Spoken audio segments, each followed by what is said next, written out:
va parler d'abord à la diététicienne. Est-ce que la Ritaline, quels sont les effets de la Ritaline sur l'enfant par rapport à ce qu'on ingurgite? Bonjour à tous. Ceux qui parlent, je vous connais, faites attention. Donc, je suis Laura, je suis diététicienne à la Maison Fredette et ça fait déjà quelques années. Et il faut savoir que la Ritaline a une grande influence sur l'appétit des enfants. Surtout parce que ça leur coupe l'appétit pendant les heures où la Ritaline est active.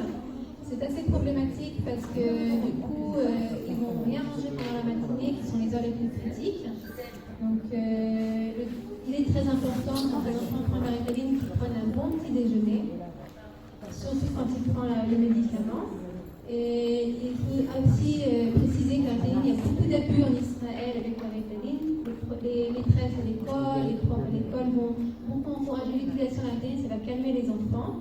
Et ça fait beaucoup d'abus pour eux, aussi bien sur la calme. De notre côté, il y a des grandes conséquences par rapport à l'enfant lui-même. Et oui, il est plus concentré, mais de notre contrepartie, son appétit va être modifié, il ne va rien manger pendant la matinée. Et souvent, bien souvent, quand il arrive après à la maison, il a très faim. Et quand il a très faim, il va peut-être manger un peu trop.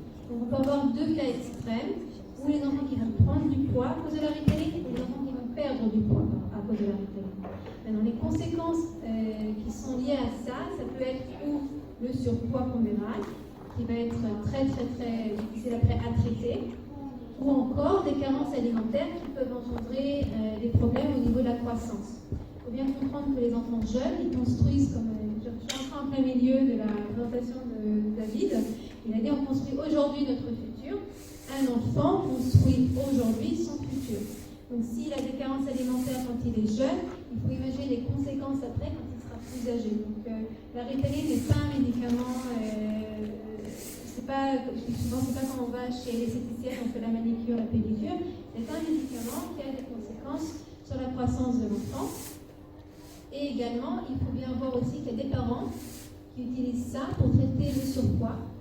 Et je vous dis entre vous et moi, parce que ce n'est pas quelque chose qui est conseillé. Ce n'est pas un médicament pour perdre du poids. Si vous avez un enfant qui est en surpoids, ce n'est pas une raison pour laquelle il faut lui donner de la Ritaline.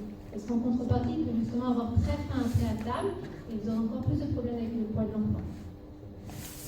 Alors, un enfant, quand il est agité, on a tendance à dire est-ce qu'on lui donne ou pas la Ritaline? Mais à entendre, on a l'impression qu'il y a des conséquences graves. Alors quoi, on prend quelque chose qui peut mettre en danger notre enfant? Qu'est-ce que dit l'ostéopathe? Ce qu'on peut dire d'abord, c'est que même au niveau de la médecine conventionnelle, ils ne sont pas encore du tout sûrs de ce qui se passe avec la Ritaline. Ils ne peuvent pas dire exactement est-ce que ça fait du bien ou est-ce que ça fait du mal. Tout simplement parce qu'on ne connaît pas encore exactement comment elle fonctionne. C'est un peu trop court. Maintenant, vous avez des médecins qui vont dire qu'ils sont pour et des médecins qui vont dire qu'ils sont contre. Et c'est sûr que pour un enfant, c'est pas la bonne solution parce que le corps lui-même a la capacité de pouvoir trouver les substances qu'il a besoin pour aider l'enfant. Donc si maintenant nous on lui donne quelque chose extérieur qui n'est pas encore prouvé aujourd'hui, on ne sait pas exactement. Je pourrais même dire malheureusement qu'au Canada il y a des expériences, des statistiques qui ont été faites et qu'au contraire ça a apporté plus de côté néfaste que bénéfique pour l'enfant. Donc aujourd'hui, moi je serais plutôt pour dire, venez, on essaie de trouver quelque chose d'autre. Et grâce à Dieu, aujourd'hui, il y a des produits qui font la même chose que la Ritaline et qui sont naturels. Donc pourquoi on ne va pas déjà prendre ces produits-là? Et deuxièmement, pour moi, au niveau ostéopathique, je pense qu'il y a beaucoup à faire et on peut trouver aussi des solutions à ce niveau-là. La théorie, c'est bien beau, mais quand on a un enfant qui est réellement hyperactif, qui n'écoute pas en classe, qui est tout le temps en train de bouger, et que le docteur nous dit avec la Ritaline, ça va aller beaucoup mieux même pour lui parce qu'il est en souffrance. Alors, on peut tout dire, c'est pas la meilleure solution, mais en attendant, c'est ce qui convient le mieux pour la classe. Qu'est-ce que dit la psychologue? Alors d'abord, effectivement, c'est le phénomène de société, exactement comme tu l'as bien décrit. Ça se passe comme ça, c'est-à-dire qu'on a des plaintes, il y a l'enfant qui est en souffrance, il y a les parents qui sont en terrible souffrance parce qu'il est tout le temps agité. Et donc, face à cela, les professeurs ne savent pas comment agir, donc ils ils tournent les parents, ils les poussent à aller leur donner la Ritaline à se faire prescrire. Alors d'abord, il y a des choses à savoir sur la Ritaline, très importantes. Déjà, même en France, en Europe, on ne donne pas facilement la Ritaline. C'est donné qu'en milieu hospitalier, il y a des tests de fait, des tests neurologiques. Tandis qu'en Israël, ils se calquent un petit peu sur le modèle américain, où ils y vont beaucoup plus facilement. Alors, la Ritaline, en réalité, c'est un psychostimulant. Donc, effectivement, on n'a pas de recul pour savoir exactement quelles vont être les conséquences de cette prise de médicaments, mais c'est un peu comme les amphétamines. Donc, ça peut aussi avoir des effets secondaires très néfastes pour l'enfant. Donc, il y a même des docteurs qui appellent ça une drogue. D'accord ? Donc, quand il y a un enfant qui va mal, évidemment, il est en souffrance, il faut d'abord le diagnostiquer. Et j'ai eu d'ailleurs un cas, enfin plusieurs cas, mais un des cas assez marquants, d'une petite fille qui avait été diagnostiquée en fait hyperactive apparemment par les professeurs, si j'ai bien compris. Et finalement, en fait, c'était une enfant ils avaient fait leur LIA 6 mois avant. Elle ne comprenait pas bien, elle ne maîtrisait pas la langue forcément, donc elle s'ennuyait en classe. Elle était très agitée, elle perdait pied complètement, elle était déstabilisée, et les parents, il y avait énormément de tension entre eux, et ils se renvoyaient la balle à chaque fois. Donc il y avait cette sorte de culpabilité qui était là, il y avait une tension permanente à la maison, et forcément, c'était un effet boule de neige.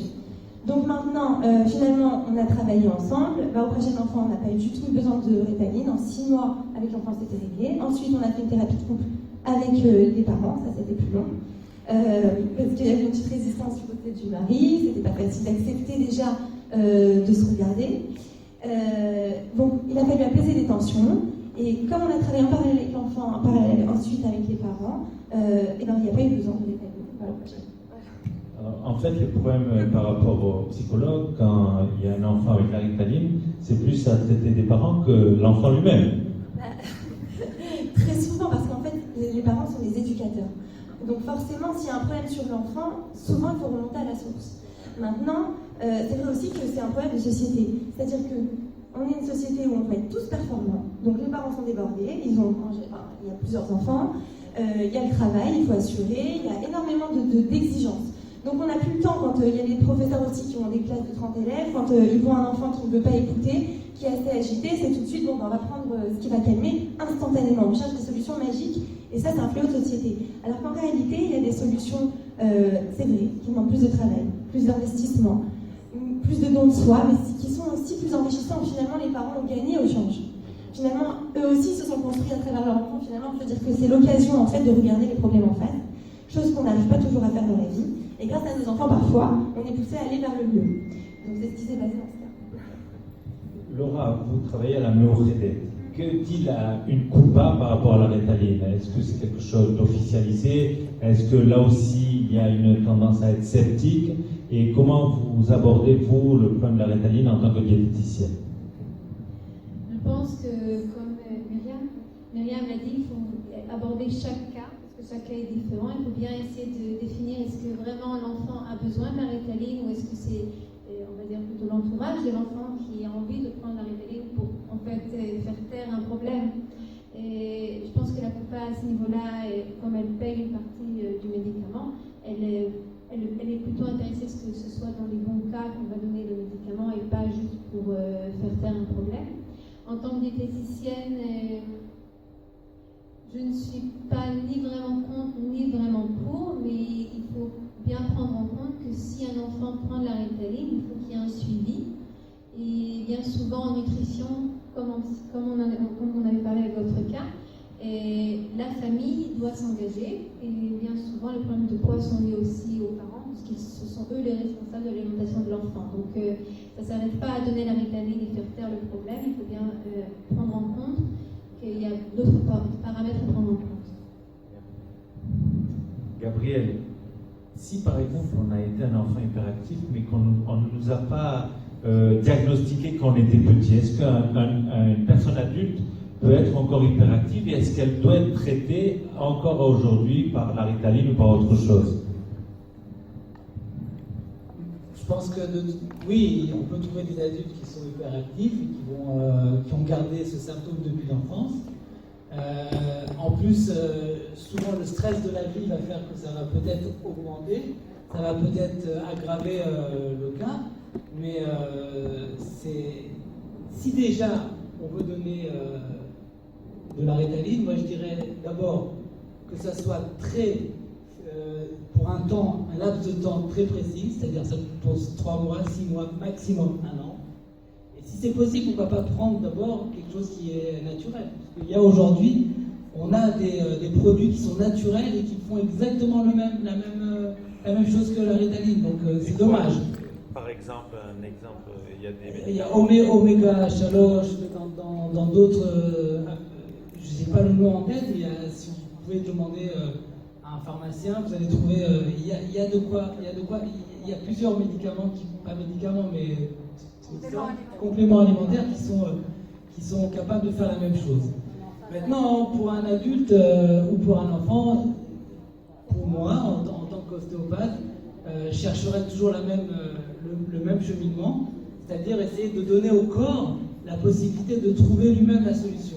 Et ça, c'est quelque chose que l'ostéopathie crânienne peut donner, puisque, comme Myriam a dit, c'est quelque chose qui est sécrété par le cerveau, et on va en rajouter pour aider l'enfant, ou pour aider l'adulte. Alors pourquoi pas provoquer cette sécrétion directement en faisant des manipulations crâniennes qui pourront aider aussi à régler le problème. Et est-ce que le problème aussi de la Ritaline, on pense toujours l'enfant est hyper stressé. Est-ce que des fois le problème ne vient pas des parents trop stressés qui finalement rendent l'enfant hyper stressé? Comment on traite ces parents hyper stressés pour que leurs enfants soient un peu plus calmes? Alors, c'est sûr, ce que tu dis, c'est évident que si les parents sont hyper stressés, ils vont mettre une ambiance de stress à la maison, de tension permanente. Et eux aussi, donc il y a aussi le problème génétique, génétiquement ça se transmet. Donc il va falloir travailler bien sûr avec les parents, mais on peut aussi travailler avec l'enfant. Il y a pour un enfant qui est, d'abord on n'a pas défini dans quel cas on donnait la Ritaline. Donc on la donne ce qu'on appelle donc TDAH, donc soit un trouble de déficit de l'attention avec ou sans hyperactivité. Donc ça va être un problème d'inattention, d'hyperactivité et d'impulsivité. On va travailler donc sur cette... À la base, quand il y a eu un diagnostic, on va travailler de toute façon sur ces 3 choses.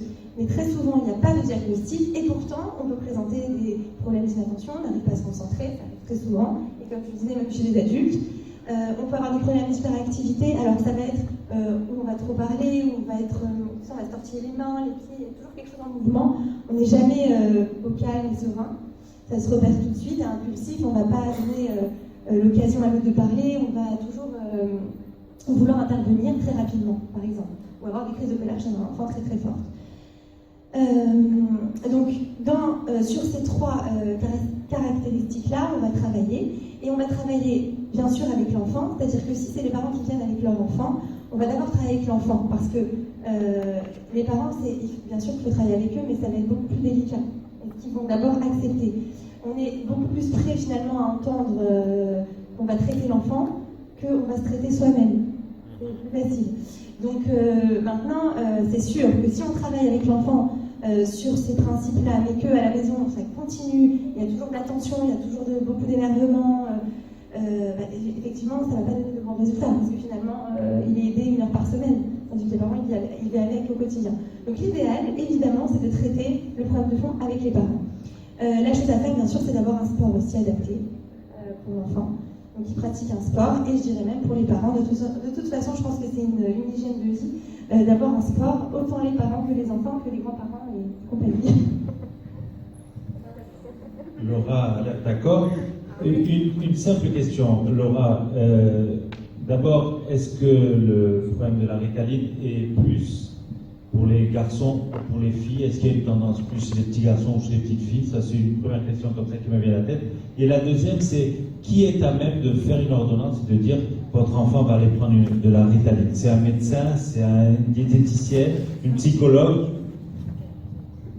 Autant que je sache, il n'y a pas de différence entre les garçons et les filles. Et il faut faire des tests au niveau de concentration et pour définir s'il y a vraiment un trouble de la concentration. Et celui qui donne au final l'ordonnance, c'est le médecin traitant. Un médecin spécialiste. Le psychiatre et le pédiatre aussi peut donner. Le psychiatre ou le pédiatre.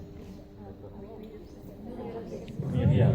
Non, je voulais juste vous dire, voilà, ça c'est une grande différence avec la France. Parce qu'en France, par exemple, enfin en Europe, on donne que dans le milieu hospitalier, le psychiatre, c'est pas, vous voyez, c'est pas le médecin traitant qui va se charger de ça. Tandis que vraiment ici, comme j'ai dit au début, ça s'est calqué sur le modèle américain, et donc il faut faire très attention. Parce qu'effectivement, il y a de l'abus, on veut absolument rentrer les enfants dans une norme, alors qu'ils sont différents. Enfin, on leur transmet un message en plus qui est mauvais, c'est comme si, ah bah t'es malade, donc tu prends un médicament. Alors qu'en fait, t'es pas malade, t'es juste différent. Donc on va t'apprendre à vivre avec les différences. On va justement, parce qu'il ne faut pas oublier que les enfants qui présentent des caractéristiques d'hyperactivité sont des enfants très sensibles, de façon générale, des enfants très intelligents, très éveillés, des fois un peu trop, c'est pour ça qu'ils se dérangent, parce qu'ils sont très matures, ils savent voir certaines choses, mais en même temps ils sont impulsifs, donc on ne sait pas trop comment les gérer, on est déstabilisé par tellement de... Je pense qu'il y a des techniques qu'on peut utiliser pour améliorer leur capacité à se concentrer. Et c'est vrai qu'ils ont une capacité à se concentrer qui est plus courte, mais on peut utiliser, et ils sont en général très intelligents. Donc c'est pas vraiment un problème. Ils peuvent comprendre très rapidement, mais il y a des techniques, je pense, d'études qu'on peut utiliser pour améliorer leur capacité. Le problème diététique, quand même, un enfant qui commence à maigrir ou qui n'a plus l'appétit, il peut aussi être déstabilisé psychologiquement. Alors on veut soigner un problème, on en trouve un autre. Qu'est-ce que dit la diététicienne? Je pense que quelque part aussi, quand on dit à l'enfant qu'il a un problème, sur le plan psychologique, ça va aussi influencer. Et quand on lui donne un médicament parce qu'il a un problème, ça peut aussi influencer sa façon de manger, puisque ce qu'on appelle l'alimentation émotive, qui en fait, je pense que ça peut rejoindre ce que vous avez dit, Myriam, puisque ça peut être en fait lié à un problème psychologique et non vraiment à un trouble de la concentration. Et donc, peut-être parfois on donne le mauvais des médicaments à quelqu'un qui en fait a plus besoin de conseils et qu'on l'aide, qu'il soit encadré psychologiquement. Et ça influence énormément l'alimentation, surtout que les enfants, bien souvent, ils ne ressentent pas la faim. Imaginez, c'est comme si vous donnez un coup de faim, ils n'ont vraiment pas faim. Vous leur donnez le sandwich pour 10 heures, ils reviennent avec le sandwich, ils n'ont pas faim. Mais tout d'un coup, quand l'influence du médicament, je crois que vous connaissez, non? Quand l'influence du médicament s'arrête, c'est comme si ils meurent de faim. Ils meurent de faim et ils vont manger tout ce qu'ils vont voir. Parce que quand vous avez très très faim, votre capacité à gérer ce que vous allez manger est diminuée. Donc automatiquement, et aussi on a l'influence psychologique, on n'a rien mangé, le parent aussi veut qu'il mange, et ça peut être excessif. Madame. Je reviens à votre raisonnement, j'ai un petit-fils comme ça, il revient avec le sandwich. Pas de problème. À 6 heures, le cachet, il ne fait plus l'effet, il va au frigidaire. Il a Ritaline ou Concerta? Il a Ritaline ou Concerta? Ritaline. Il en prend un, deux. Parce que vous m'avez dit jusqu'à 6 heures, ça fait un peu long. En général, le Ritaline, l'influence est plus courte. On a aussi Concerta qui a une influence plus longue. C'est deux médicaments qui sont assez... Donc il doit en prendre deux. C'est-à-dire qu'il rentre à 6 heures de l'école, donc il dévore le frigidaire. Il mange. Imaginez, il n'a rien mangé depuis 7h30 jusqu'à 6h. Imaginez, un enfant. C'est surtout quand on sait que le cerveau, son alimentation principale, c'est le glucose. Donc c'est très important qu'il ait un bon apport en sucre pour pouvoir en fait avoir... ça ne veut pas dire qu'il faut leur donner à manger des chocolats, attention hein. Ah non, il faut leur donner une alimentation saine et équilibrée, attention. Hein. Le petit déjeuner, surtout c'est le repas le plus important, je vois les jeunes filles là qui ont gagné le livre. Une alimentation saine et équilibrée, hein, pas n'importe quoi non plus. Et parce qu'en plus, ils vont bien manger jusqu'à 6 heures pour que ce soit bien nutritif. Alors je pose une question, je ne sais pas qui va me répondre, mais peut-être vous, madame, quel est l'élément déclencheur? Qui c'est qui déclenche le problème et qui dit cet enfant a besoin de Ritaline? Ça commence par qui? Les parents, L'éducation nationale. C'est l'école, c'est les maîtresses. les maîtresses. C'est les maîtresses. Je vais vous donner le cas personnel, quoi, parce que moi... Tu prends de la Ritaline? Non, Ah bon. grâce à Dieu, mais oui, je pense que le premier déclencheur, c'est le professeur, la prof, qui vient et qui dit voilà, ton fils il est un peu hyperactif, il faudrait lui donner Ritaline. Alors moi, bien entendu, j'aurais dit il n'en est pas question, J'ai été voir un neurologue qui a dit ton fils est pas très bien, il n'a pas besoin de Ritaline, si tu veux lui donner quelque chose complément, il n'y a pas de problème, mais sinon tout va bien. Et après, les parents, c'est vrai, comme disait Myriam, les parents sont peut-être des fois influencés par le fait que l'enfant n'arrive pas à avancer comme on voudrait qu'il avance. On n'a plus la patience, on vit dans un monde très stressé, un monde où on a besoin de faire beaucoup de choses, d'arriver, de montrer qu'on est capable de faire ces choses-là. Et souvent, c'est vrai que ça joue. Alors, les parents vont être là après le prof pour pousser aussi l'enfant à prendre la Ritaline. Alors, j'espère qu'on va arriver à trouver des solutions beaucoup plus Est-ce que c'est sereines. possible de donner un petit exemple, par exemple, vous qui êtes dans cette profession, d'accord, moi je suis du Lézard-Zali, par exemple, à John, et je peux un petit peu être témoin de combien d'enfants, que c'est très dur pour eux, ils vont comme ça, on leur donne d'ici le matin, on leur donne n'importe quoi. Alors peut-être qu'il faut restaurer, comme à Paris, dans les écoles juives, qu'il y ait le petit déjeuner dans chaque école, que même les assistants sociaux, qui voient que les parents n'ont pas de moyens, et bien qu'il y ait quelque chose, que l'enfant a un petit déjeuner normal, et pas, il y en a beaucoup qui ont aujourd'hui le diabète, parce que les parents ils donnent les pistilles, les bandes, c'est quoi ça? C'est on dirait la routine. Et deuxièmement, les Vakachaniten, d'écrire dans les journaux que c'est impératif, que les parents le matin ne doivent pas être stressés, qui préparent les habits le soir, qui préparent le petit goûter et qui préparent des choses avec les céréales. C'est très important d'emmener les parents, parce que ce qui paraît que 50% dans les hôpitaux, ils ont sacré taillé.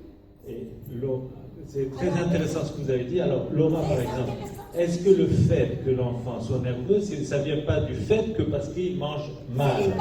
Donc après, on lui dit, tu es nerveux, donc on arrête de te faire manger, mais c'est dingue. C'est un cercle vicieux. Hein. Il faut commencer par là, c'est un cercle vicieux. On vit dans une époque un peu folle. Excusez-moi, je peux vous poser une question. Vous avez quel âge? Moi j'ai 65 ans. 60, vous ne les faites pas. Mais quand vous étiez une jeune maman, vous travaillez combien d'heures par jour? Je vous dis pas, j'ai travaillé 8 heures par jour. 8 À heures. l'école Henri Youssef, pendant 18 ans. Okay. Mais je vous dis, on était des mamans organisées parce qu'on a pris de notre mère. Les habits le soir, le petit déjeuner dans le café. Aujourd'hui, il y a un grand problème en Israël, c'est exactement ça. Premièrement, il y a eu une époque où il n'y avait rien à manger, il y a bien longtemps. Aujourd'hui, on est dans un monde où il y a beaucoup d'abondance et bien souvent mauvaise abondance. Il faut prendre en compte aussi que les produits qui sont genre bonbons, chocolat, ils sont pas chers. Et bien souvent, la bonne alimentation coûte plus cher. Donc, il y a un poids aussi financier sur cette histoire, surtout quand vous voyez des familles qui sont un peu qui ont moins d'argent, on va dire, qui sont plus démunies. Ça coûte moins cher, bien souvent, d'acheter des gâteaux et des chocolats, de donner des gâteaux et des chocolats, et de pas justement investir dans une bonne alimentation. De plus, quand il y a beaucoup d'enfants à la maison, et j'ai eu des cas comme ça, j'ai un enfant d'une famille nombreuse qui est venu, je crois que c'était 11 ou 12 enfants. Et la raison pour laquelle il est venu me voir, c'est parce qu'il avait un problème de croissance. Il était trop petit pour son âge. Quand j'ai demandé qu'est-ce qu'il mangeait, imaginez, matin, midi et soir, pain et chocolat. Pas de protéines, pas de produits laitiers, pas de viande, pas de poisson. Il faut rajouter aussi famille religieuse, on fait la cache-route qui rentre aussi en compte. Et la raison pour laquelle c'était pain et chocolat, c'est parce que la mère était tellement débordée avec 11 ou 12 enfants, elle n'avait pas le temps de se disputer avec son fils et de lui dire non, tu vas manger quelque chose de normal. C'était plus facile pour elle de prendre 2 tranches de pain, de tartiner du chocolat et de lui donner. Comme ça, on règle le compte. Maintenant, et l'histoire des petits déjeuners à l'école, il faut bien comprendre, il y a beaucoup de problèmes en Israël avec ça. Ils ne sont pas organisés. Il n'y a pas comme les cantines en France. Moi, j'ai grandi en France. On avait la cantine à midi. Tout était bien organisé. Il faut bien comprendre qu'ici, au niveau technique, c'est plus compliqué. Et en plus, les enfants sont aujourd'hui, entre guillemets, gâtés. Hein. Ils ne mangent pas tout. Donc ça fait un autre problème. Mais par contre, dans les GAN, bien souvent dans les GAN, il y a le petit déjeuner. Quand ils sont au GAN, il y a le petit déjeuner avec les légumes, avec tout ce qu'il faut. Il y a aussi, à midi, ils ont ça à Rome. Mais c'est vrai que pour les plus grands, c'est plus compliqué. Et c'est bien souvent maintenant sur les parents qui ne sont pas toujours très organisés, qui sont aussi très débordés et très stressés. Une journée type en Israël, les gens travaillent plus de 8 heures. Et ils sont souvent en dehors de la ville et ça peut engendrer beaucoup de problèmes. On a fait à la Mourette, excusez-moi, je suis désolée, je prends on a eu à la Mourette des groupes pour enfants et qui en fait, il y avait la diététicienne, l'assistante sociale, on avait également aussi 2 fois par semaine une heure de sport. Et on a vu beaucoup de cas d'enfants dont les parents étaient dans la high-tech. C'est tout ce qui est informatique, travail des heures énormes. On avait même un couple qui était dans la recherche au Mechon Weizmann en Rehovot. Et les enfants ont presque tous dit comme quoi, bien souvent, ils ne voyaient pas leurs parents du tout de toute la journée. Ils grandissent tout seuls, donc il n'y a personne qui va prendre soin de leur alimentation. Et bien souvent, il y a cette personne qui va prendre soin d'eux. Et automatiquement, ça peut engendrer le fait qu'ils vont être plus perturbés et donc moins attentifs également, puisqu'ils vont demander à avoir de l'attention. Oui, tu vas dire. Tu veux finir sur ça? Non, je voudrais rajouter justement, très intéressant le cas que tu as parlé, parce que effectivement, un enfant pour se construire a besoin d'amour et a besoin d'affection. Et quand il n'a pas ces éléments-là, la tendresse, l'affection, l'amour, l'écoute, donc ces besoins ne sont pas remplis et effectivement ça provoque de l'agitation, ça va provoquer une sorte d'hyperactivité, c'est-à-dire d'extérieur on a l'impression qu'il est hyperactif, mais à partir du moment où on écoute ses besoins, on est vraiment là pour lui, on lui donne de l'attention, vous allez voir que l'hyperactivité elle va descendre d'une façon considérable.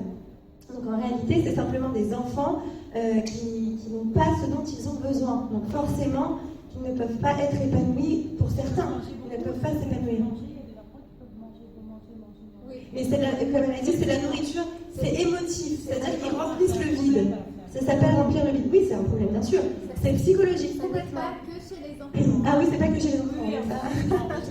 Oui, même les adultes ont besoin d'amour. Alors, On a tous besoin d'amour. et quand un mari ou une femme n'a pas la bonne dose, eh ben, il est ou elle ou lui très agité. Alors, je voudrais, on a fait vraiment le tour de la Ritaline. Très condensé, mais très intéressant, Baruch Hashem. Je voudrais juste vous poser à chacun une question. Pourquoi on va voir un ostéopathe? Pourquoi on va voir une psy? Et pourquoi on va voir une diététicienne? En sortant du sujet de la Ritaline. C'était pas prévu. Ah, il faut bien que je fasse mon rôle. Bon, en général, les personnes qui viennent voir un ostéopathe clali général, c'est pour tout problème de douleur, d'articulation, des maux de tête, des problèmes de digestion, des problèmes de concentration, des problèmes de l'émida, d'apprentissage aussi. Maintenant, pour l'ostéopathie crânienne dont je suis plus spécialiste, c'est encore quelque chose de un peu plus supérieur. C'est-à-dire, c'est donner au corps la possibilité de trouver le moyen de réparer ce qui a été, on va dire, abîmé, entre guillemets, ou endommagé. Et ça, c'est quelque chose qui est magnifique parce que, au niveau du cerveau, on a exactement tout ce qu'il faut pour que le corps puisse faire face à tout ce qui se passe autour de lui. Et il faut lui donner la possibilité de le faire. Alors, c'est sûr que, comme vous avez dit, on va être influencé par ce qui se passe autour de nous, on n'a pas eu l'amour qu'on devait avoir, donc on va aussi avoir des problèmes émotionnels. Mais tout ça peut aussi se régler en rééquilibrant cette partie du corps qui est la tête, le cerveau, et qui va permettre de tout libérer. Myriam, pourquoi on va donc voir un psy? Alors, très simplement, à l'époque, on pensait que pour aller voir un psy, il fallait être fou. Chose qui a bien changé, heureusement, au Rachel, parce qu'en réalité, on peut tous avoir, d'abord, il faut savoir une chose, on a tous des épreuves dans la vie, et elles ne sont pas toutes simples à gérer, évidemment, sinon ce ne serait pas des épreuves, c'est ce qui va nous permettre de grandir, de nous connaître, d'expérimenter, d'accord? Mais parfois, effectivement, ça peut nous laisser des blessures. Et comme je le disais tout à l'heure, quand c'est physique, on le voit. Donc on va essayer de le guérir facilement, on va aller chez le docteur. Mais quand c'est à l'intérieur de nous, ça ne se voit pas, ça reste enfermé dans notre tête et dans notre cœur. Il n'y a que nous qui sommes conscients de cette souffrance. Alors quand on en souffre tellement, alors là, le psy peut aider. Parce que justement, il y a des solutions pour guérir de nos blessures. Ça peut être des blessures du passé qui conditionnent maintenant notre présent et qui nous laissent en fait fonctionner par rapport à des ressentis négatifs qu'on a accumulés dans le passé. Donc tant qu'on n'a pas remis à jour, en fait, on n'a pas reprogrammé ce conditionnement-là, on va aller sur de mauvais schémas et on ne va pas s'épanouir. Donc le psy est là, en fait, pour justement nous aider à nous reprogrammer notre schéma intérieur, à nous restructurer et ainsi retrouver l'équilibre intérieur. Est-ce qu'il faut avoir des kilos en plus pour aller voir une diététicienne? À la fin, on remet les cartes. Oui, alors pour l'instant pas encore, mais je consulte par Skype et téléphone. Donc jusqu'à présent, mais suite au salon de Nathania, voilà, maintenant je travaille aussi sur Nathania alors que je travaille que sur Jérusalem. Donc il est possible que suite à ce salon, je travaille aussi une journée par semaine sur Ashdod. En fait, elle est très sympa. Hein. Ce qui n'est pas moins important. Hein. Et pour répondre à votre question, non, il n'est pas forcément besoin d'avoir des kilos de trop pour voir une diététicienne. Il faut prendre, comme dit le Rambam, j'aime bien citer, même si je me fais à dire que je ne suis pas une religieuse, mais le Rambam a toujours raison, que votre premier médicament soit votre alimentation. On ne va pas s'arrêter de manger demain, on mangera tous les jours, et ce qu'on mange va définir notre santé également. Donc que vous ayez des problèmes de poids, vous n'ayez pas de problème de poids. Si vous avez des questions à la Montréal, c'est très bien. Si vous prenez une ordonnance de votre médecin, vous avez le droit à 3 rendez-vous avec une diététicienne, même si vous n'avez pas de problème de poids. Donc c'est toujours bien à savoir. Bien fait. Ben, c'était pour conclure notre petit débat sympathique. J'espère que vous avez profité, que vous avez appris quelque chose. Merci à vous d'être venus, d'avoir assisté jusqu'au bout au salon. Et à la prochaine, ou à Jérusalem, ou à Nathania, ou peut-être à Ashdod. Et Myriam, donc, tu vas consulter maintenant à Ashdod? On va voir. Non, je crois que là, Merci beaucoup, Laura. C'était peut-être imprévu, c'était pas prévu au début. Bon, eh ben, en tout cas, pour l'imprévu, tu t'en sors pas mal du tout. Voilà. Merci, mon ami Gabriel, toujours avec le sourire. Il ressemble un peu à Dustin Hoffman, non? Bonsoir tout le monde, Shavuot Tov et à très bientôt.